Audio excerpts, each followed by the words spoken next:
জুলাই মাসে রথ এসেছে বলতে বলতে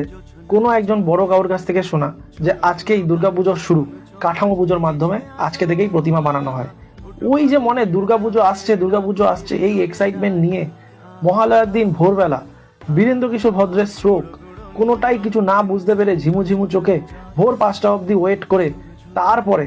সেই মহালয়াটা দেখা এবং সারাদিন বন্ধুদের সঙ্গে মহালয়ায় কি হলো না হলো টিভিতে সেটা নিয়ে আলোচনা করা।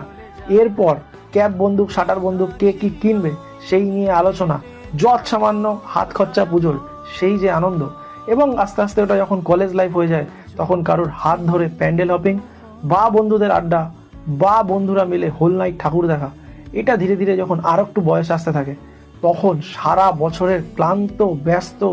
এই শরীরটা এই 4 দিনের ছুটিতে নিজে ভেতর থেকে বলতে থাকে এই 4 দিন আমাকে ছুটি দে, প্যান্ডেল হবিক থাক না পড়ে, এই 4টে দিন বসে বসে সারা বছরের রেস্টটা নিই না আমি একটু করে। সেই চাকরিজীবী বা ব্যবসাজীবী ক্লান্ত শরীরটা দুর্গাপুজো বা অন্যান্য ফেস্টিভ্যাল বোঝে না, সে শুধু বোঝে সারা বছরের নিরলস পরিশ্রমের এই 4 দিন বিশ্রাম।